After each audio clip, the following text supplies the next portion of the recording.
राज्यों में विधानसभा चुनाव के नतीजे कल आएंगे। यूपी की 403 सीटों, पंजाब की 117 सीटों, उत्तराखंड की 70 सीटों, गोवा की 40 और मणिपुर की 60 सीटों के लिए पड़े वोटों की गिनती सुबह 8 बजे से शुरू होगी। पहली बार चुनाव आयोग इस बार के नतीजों और पिछले बार के नतीजों की तुलना करते हुए जानकारी देगा। तो जो हमारे कमीशन की वेबसाइट है उस पर लोग सीधे जाकर के ट्रेंड्स मालूम कर सकते हैं, पॉलिटिकल पार्टी का भी और कैंडिडेट का भी। नतीजे आने से पहले हर दल अपनी जीत का दावा कर रहा है।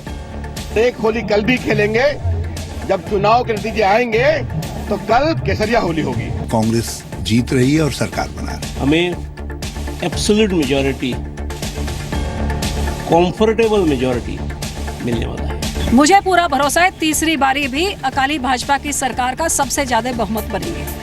5 राज्यों में चुनाव नतीजों को लेकर जी न्यूज की मैराथन कवरेज जारी है। कल सुबह 6 बजे से जी न्यूज के इलेक्शन हेडक्वार्टर से हम आपको सबसे सटीक नतीजे दिखाएंगे। ज्यादातर एग्जिट पोल में पंजाब को छोड़कर बाकी सभी राज्यों में बीजेपी को बढ़त मिलती दिख रही है। एग्जिट पोल के अनुमान के बाद विपक्षी पार्टियों ने इनकी विश्वसनीयता पर सवाल उठाए हैं। समाजवादी पार्टी के नेता रामगोपाल यादव ने कहा कि दबाव में एग्जिट पोल के नतीजे बदले गए हैं। वो सर्वे बिल्कुल नॉनसेंसिकल है, वो सही नहीं है। मैं आप लोगों की पोल नहीं खोलना चाहता हूँ, वरना मेरे पास कई चैनल्स के इससे पहले के ओरिजिनल सर्वे हैं, 2 दिन पहले के, जिनको दबाव देके बदला गया। कांग्रेस उपाध्यक्ष राहुल गांधी ने कहा कि 2015 में जिस तरह बिहार के नतीजों पर एग्जिट पोल गलत साबित हुआ था, वैसे ही इस बार भी होगा। क्या कहना है? कहना है कि कांग्रेस पार्टी और गठबंधन यूपी में जीतेगा, और क्या कहना है? बिहार में भी एग्जिट पोल देखे थे मैंने। बीजेपी ने उत्तर प्रदेश में बहुमत से सरकार बनाने का दावा किया है। देखिए, भारतीय जनता पार्टी पूर्ण बहुमत की सरकार बनाएगी। हम लोग शुरू दिन से इस बात को कहते थे।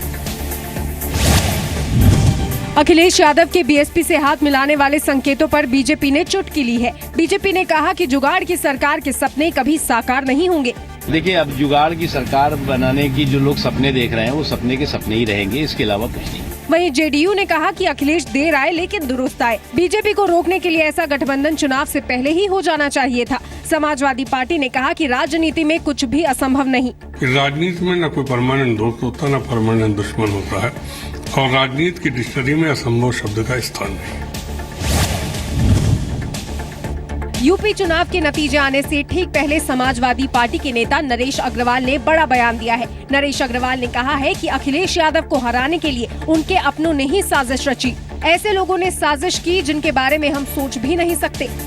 और कभी कोई सोच नहीं सकता था कि वो लोग अखिलेश को हराने की साजिश करेंगे, जिनसे कभी उम्मीद नहीं की जा सकती है। नरेश अग्रवाल ने कहा कि चुनाव नतीजों के बाद वो उन सभी लोगों के नाम का खुलासा करेंगे जिन्होंने अखिलेश को हराने की साजिश रची।